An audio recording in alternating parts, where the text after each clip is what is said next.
Tonight, a political story that has become a news story all across the country. Paul Quinn was a 21-year-old man brutally murdered in South Armagh in 2007. This evening, Conor Murphy has apologised for the hurt he's caused Paul Quinn's family by remarks he made 13 years ago. At the time of the murder, Conor Murphy described Paul Quinn as being a criminal and involved in smuggling.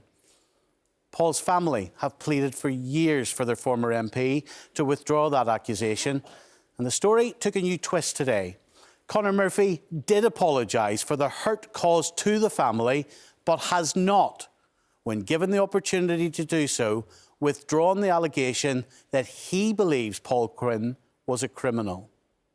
Conor Murphy, you see, said today that he does not have any evidence and never did. And yet, even as we stand here tonight, he is still failing to say that Mr Quinn was not a criminal.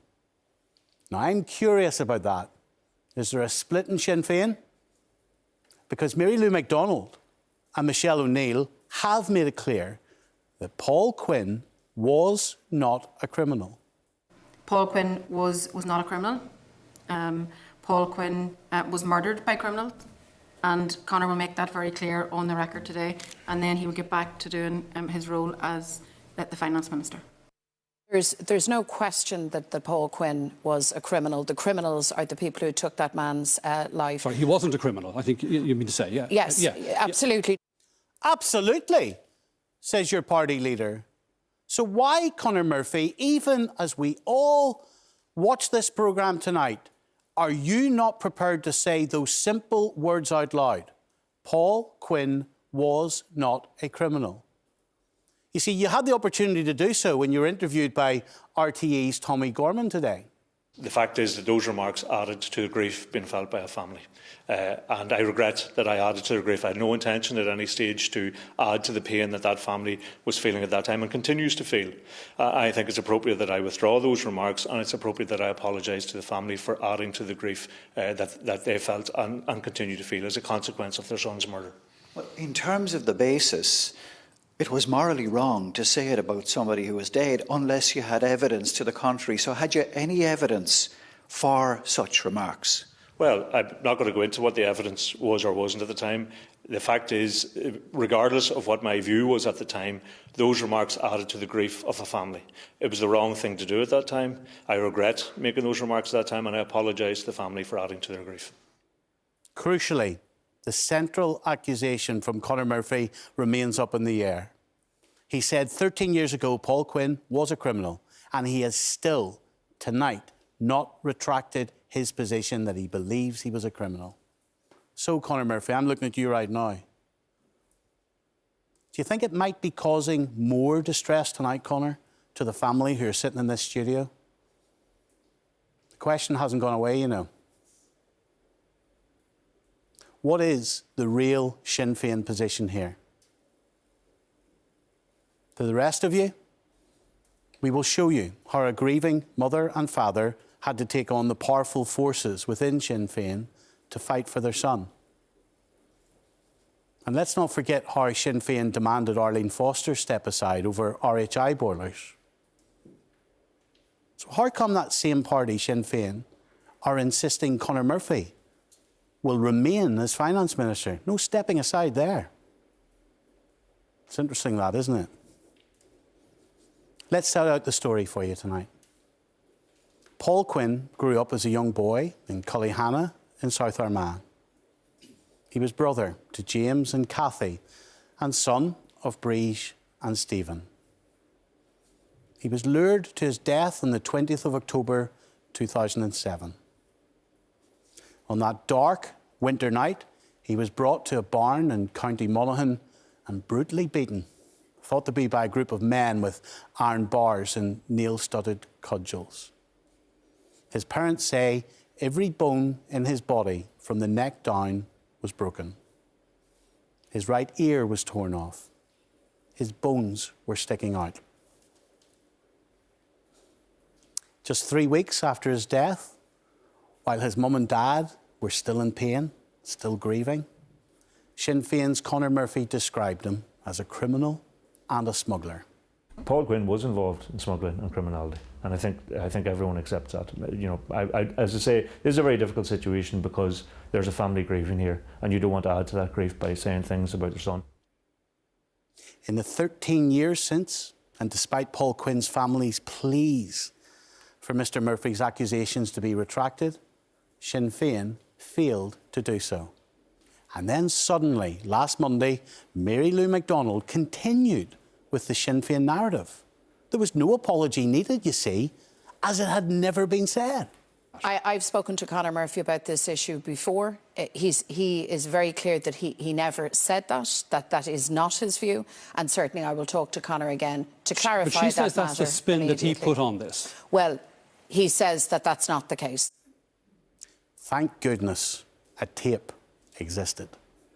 Paul Quinn was involved in smuggling and criminality, and I think everyone accepts that. You know, as I say, this is a very difficult situation because there's a family grieving here, and you don't want to add to that grief by saying things about your son. Within 24 hours of the RTE Monday interview, and by Tuesday, the Sinn Féin narrative had dramatically changed. I have spoken to Conor. He is aware that the comments that he made after the murder of Paul Quinn have caused hurt, and that hurt is endured. So he apologises for those remarks, he withdraws those remarks, and he'll speak to Breege, Quinn and the family directly. A sudden, dramatic U-turn by Sinn Féin. Why did that party treat a mum and dad like this for nearly 13 years? What has changed? They refused to apologise in that time, despite repeated requests to do so. And this is the key question as I stand here tonight. Our Finance Minister in Northern Ireland is still failing to say out loud, Paul Quinn was not a criminal. Should he resign? Should he go? Paul Quinn's parents, Breege and Stephen, are in the studio with me tonight. Hello, Breege. Hello, Stephen. Hello. Hello, Stephen. Stephen. Good to see you. You too. First of all, thank you very much for coming in. Thank you for having me. I want you to know the full story. We contacted Sinn Féin tonight to seek clarity around our journalism, and we asked them about whether Conor Murphy is apologising to the extent where he is saying your son is not a criminal. They sent us a statement which said Paul Quinn is not a criminal. But when we clarified with Sinn Féin, are you attributing that to Conor Murphy? They said no. And they referred us to another statement which said, I very much regret comments I made in the aftermath of Paul's murder, which have added to the grief felt by the Quinn family. I apologise for those remarks. I unreservedly withdraw them. Once again, I offer to meet the Quinn family at a time and place of their convenience. In other words, he's apologising for the hurt caused, but he has not, despite repeated opportunities, withdrawn his belief that your son was a criminal. He's still not prepared to do it. Well, we will keep fighting and asking him to do it. Mary Luke said the other night that she said Paul was not a criminal. Michelle O'Neill did too. And yeah, but yet Conor Murphy said he apologises for the hurt that he has caused us this past 13 years. He doesn't know why he said it. People can say things just, you know, off their head. But in the next day, they can say, why did I say that? I shouldn't have said it. I apologise for saying it. He has held that for 13 years. He has put our family through, if I can use the word, through hell for 13 years. And he knew he told lies that very day that to save, as he said, he spoke to the boys. Well, Conor Murphy may indeed dispute that he told lies, because this is the confusing situation we're in tonight. He's apologising, he's withdrawing the comments, but he's not prepared to say what his party leader has said. Yes. He won't give us the satisfaction Or is he afraid of his own crowd if he says any more, sort of thing? If he's afraid of being taken out of power, out of Stormont, but I can't understand why did he call Paul a criminal when he knew he wasn't, and he says now. Well, we know he knew that he had no evidence because he's now confirmed he had to Tommy Gorman. Fantastic journalist that Tommy Gorman is. He's confirmed to Tommy Gorman he had no evidence. Yeah. So what type of politician uses their platform to label someone a criminal when at the time of saying it they knew they had no evidence? Yeah, and doesn't know why he said it. And asked, well, I know why he said it. He said it to save the boys on the ground, as he said himself, that he spoke to. Well, we don't know that, and we certainly don't know that. No. And I know you will. I know you don't know that. Well, but and that's you will have my some assumption. You will have some deep beliefs and views, but I think let's stick to the facts. Right. And also let's allow you to tell your story that lots of us have not seen. I'm not doing this gratuitously. I'm doing this so that people can understand the context with which Mr. Murphy described your son as a criminal. Paul died a gruesome death. Yeah. Brutal. Unbelievable. Smashed him. What happened, Stephen? They got him down into the shed and they beat him with iron bars and cudgels of sticks with nails in the ends of them and battered him to the mid pulp and even ripped a lump of his ear out and broke teeth in the front. He was that bad when he put him in the coffin. They couldn't put his, his hands up like this. They had to put them down along his side. They couldn't put them down. Rosy beads in the gas's hand. They couldn't what, sorry? Couldn't put rosy beads in his hand. Couldn't join his hands together. In the coffin? Yeah. Coffin. They had to put his arms down along his side like that. He was that badly smashed, they couldn't. Put a net across the coffin so Yeah, so was we couldn't touch him. No one could touch him.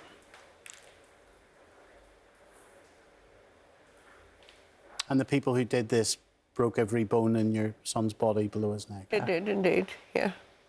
Every major bone in his body was broken. The doctor said they left nothing to fix. Can you imagine what that child went through in that barn? And he thought he was going to help a friend. That's what he was told. Paul would have got up in the middle of the night to help anybody, and many a night he did. If somebody was stuck someplace or needed a lift, Paul was away. They knew that was the way Paul worked. They only had to make a phone call to lure him to that shed, and Paul went.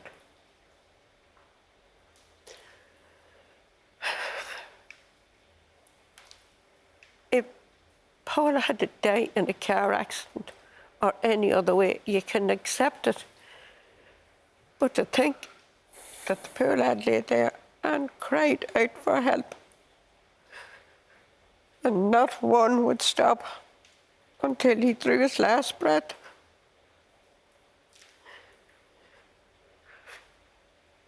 People say, we've been coming out now because there's an election, looking for justice for Paul, but that's not right. We've been fighting day and night for 13 years to get justice. We're not political. We have fought whether there's an election or not.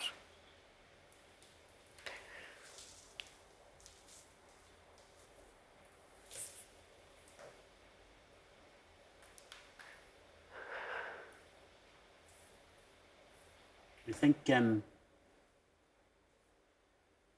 I hope all the strategists in Sinn Féin are watching this programme tonight. So this is the lady who you denied an apology to for 13 years.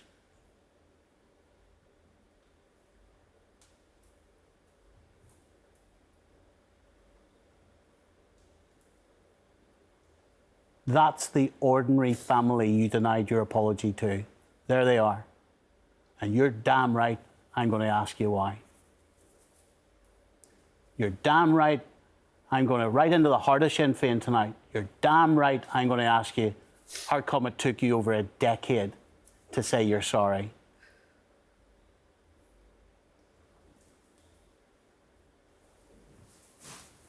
And to Conor Murphy, to you, Conor, are you sure you do not want to tell this family you do not believe your son's a criminal?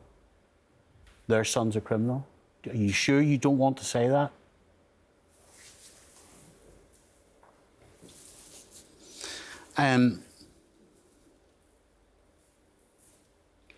So you had that trauma of understanding the brutal death that your son endured. What was it like, Breege, if I start with you, when Conor Murphy then, and we now know he had no evidence, in his own words, he had no evidence, to smear your son like that? What did that do to you? That just hurt me. I've been living and suffering with that this 13 years, what Conor Murphy said. But I can't understand why he said it when he had no evidence to say it. Why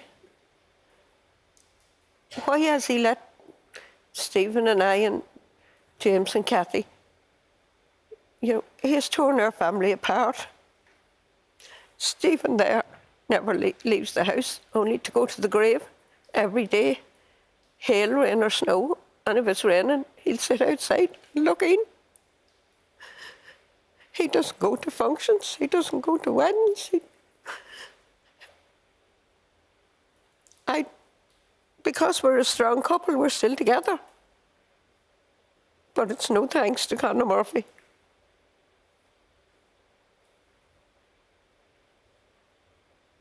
I want to be as fair as I can to Conor Murphy tonight.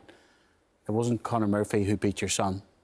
No. And the people responsible for this need to be brought to justice. And they're still not brought to justice. Stephen, can you tell me why you don't go out anymore? Just everything was taken away from me when Paul was killed.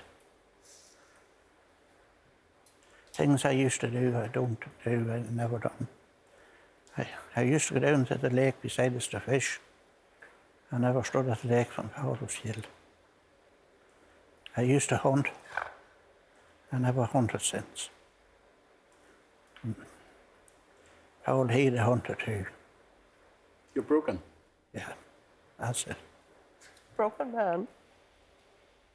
Destroyed. That's what I am.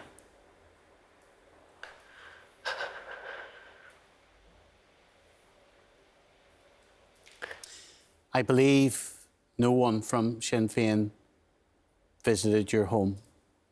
Never one stood at our door. Did other political parties? I'd say nearly every other political party came to the house to... Every political party, yeah, north and south came. Yeah.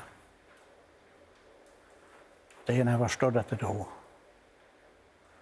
This is straight after your son's death? Straight after or ever since. The next morning, even before it was mentioned that the IRA murdered Paul, all the parties came knocking on the door. It was on a Sunday. The house was full, but not one Sinn Féin member or supporter came to the house to see what happened. or ask any questions. That tells its own story too.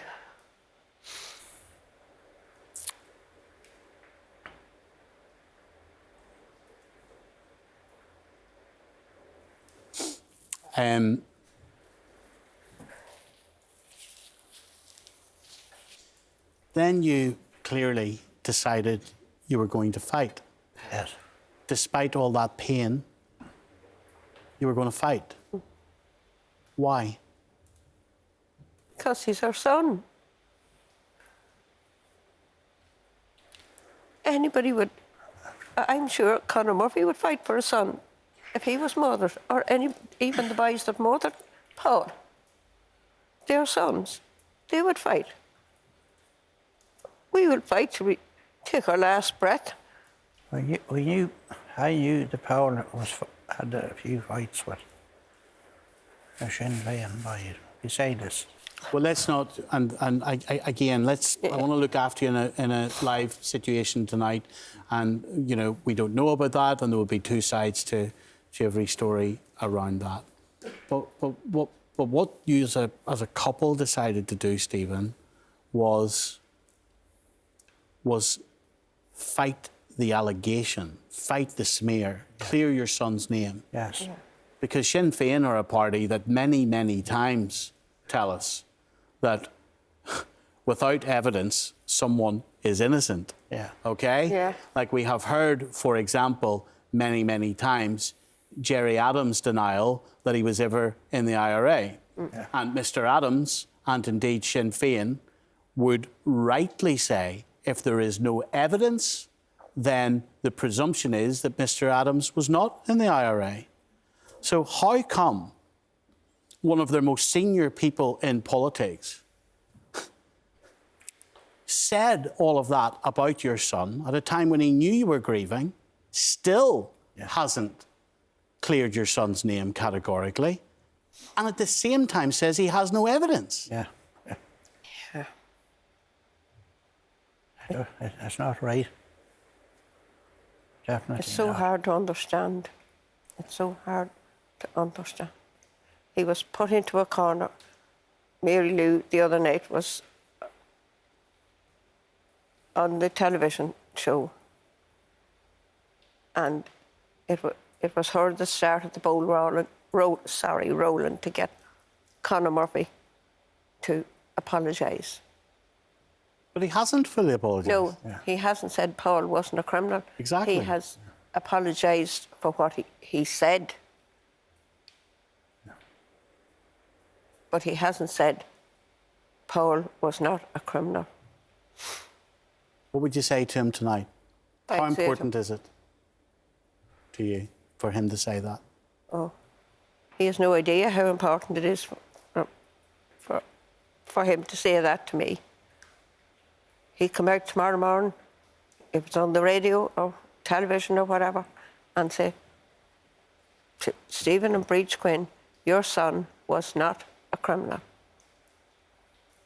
Those are the words. Would it make a difference? It would make a big difference. But I want him to come out in public and say that. Because he said in public that Paul was a criminal. He said it on national television. Yeah. So we want him to do the same, the other way around, to say that Paul's no criminal. See, I have worked as a journalist in this country for over 20 years, and I can tell you now that Sinn Féin, as strategists and in terms of controlling press messages, they're very precise, okay? Yeah. And so they will know the situation they're in tonight.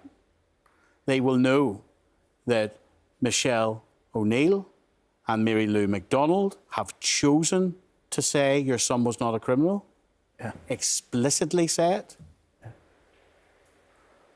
And Conor Murphy knows in his heart that he's chosen so far not to say it. And he will know the impact that will have on you. Yeah. Tell him.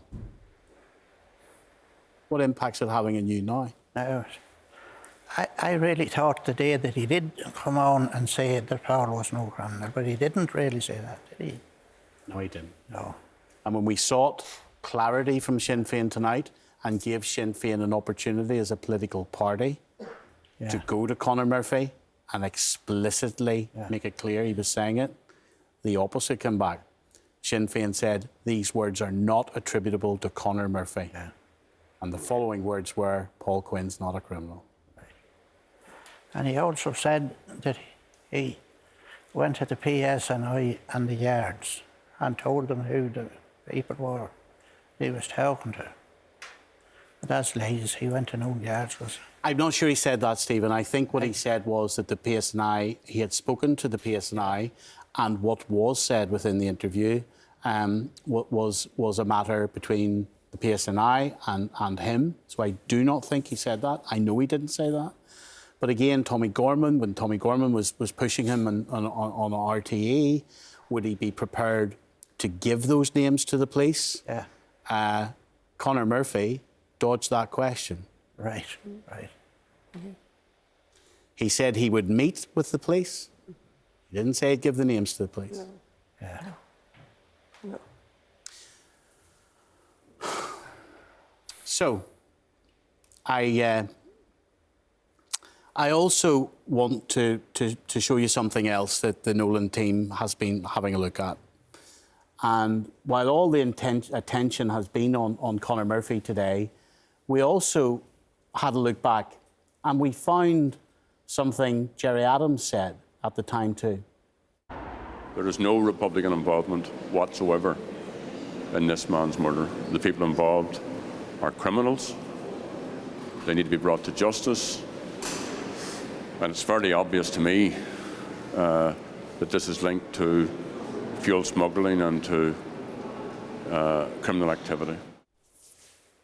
So if Conor Murphy is issuing some type of apology, why isn't Gerry Adams?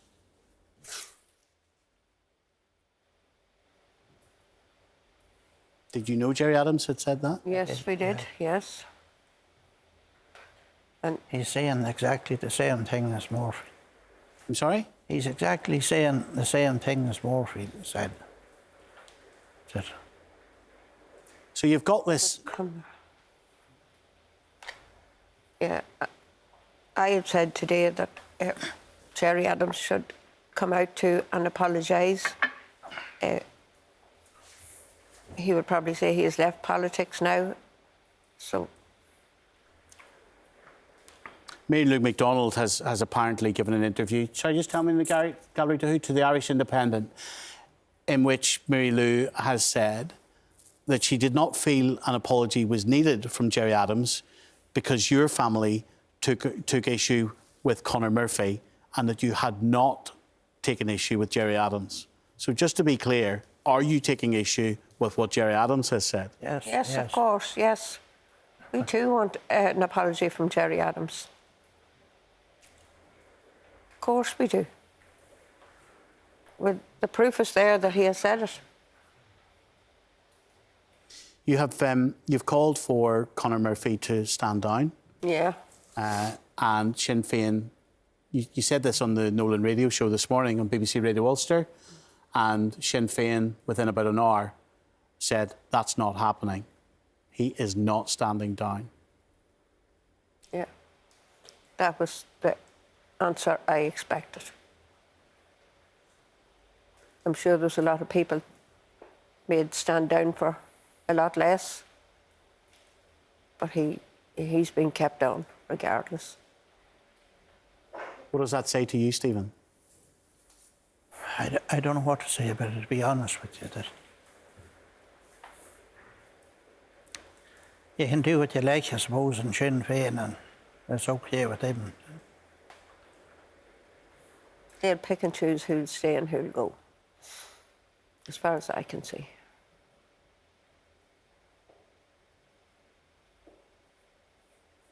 I don't know where you've got the energy from over the years and the strength.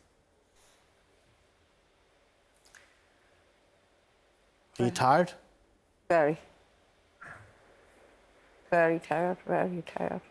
Yet, as I say, you go to bed at night and some nights and you hope you won't wake up, but you wake up and you're breathing and you keep going on, and you live in hope every day that you will get justice.